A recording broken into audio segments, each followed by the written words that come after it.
Everyone, we are talking Tarkir Dragonstorm. We're going to do the set EVs and just how well is this set selling. Let's get into it.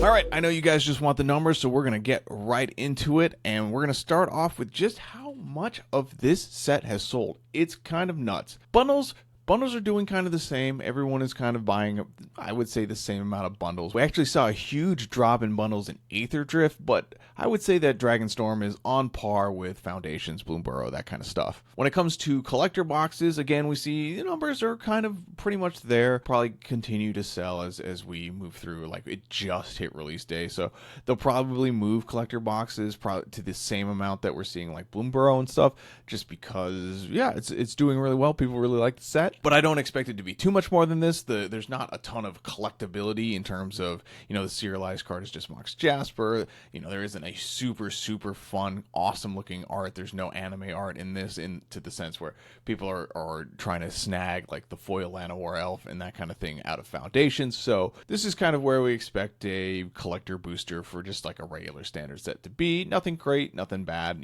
just doing okay. But when it comes to play boosters, oh boy, are people trying to actually play this set. They have sold 12,000 boxes of play boosters on TCG Player alone, which is twice as much as Foundations, twice as much as Dustborn, almost twice as much as even Bloomburrow.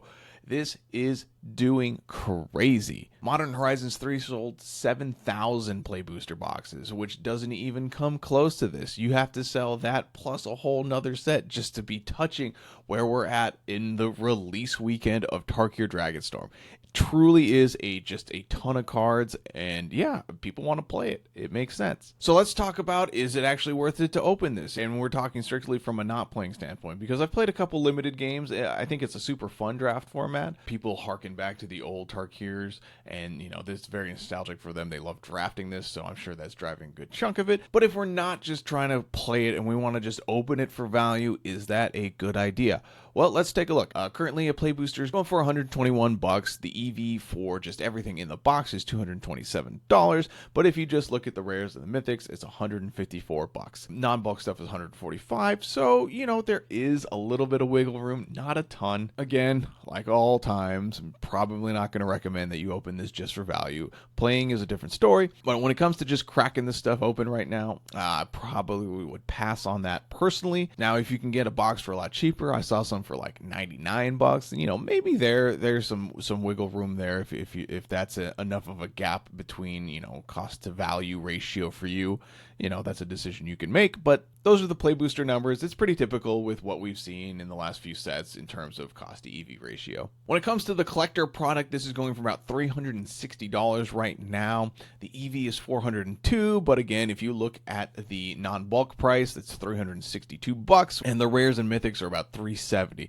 So basically no room at all here for collector boosters. If you're buying collector boosters, just crack them open for fun stuff. Maybe you're breaking even here. Probably not. This one I would definitely be cautious about opening, but if you want to just hold on to it, I think that's fine. Obviously the set is doing very well, but I think it's doing a lot better in terms of playability than it is collectability. This isn't what people are really excited to collect this year. I think people are just buying it because the set overall is doing really well. I would say that if you've only got the dosh for certain sets this, only a couple sets this year, I would say Final Fantasy, Spider-Man, those are probably going to be higher. Those sets are probably going to be more collectible in the sense that, people are going to want that stuff. There are more fans outside of the Magic universe that are going to be interested in that. So in terms of collectability, those sets are probably going to do more. Oh, and Avatar. How could I even forget about Avatar? Avatar is going to be super collectible too. So yeah, the 3 Universes Beyond sets I think will be more collectible. Personally, I'm also excited for the Space set, but that's neither here nor there. I think that will probably be kind of on the Aether Drift level in terms of who actually wants it. So, all that to say, buy your singles. Don't open these unless you're going to play with the play boosters. Collectors, maybe they rise up in a couple years, but they're probably going to be flat for a few.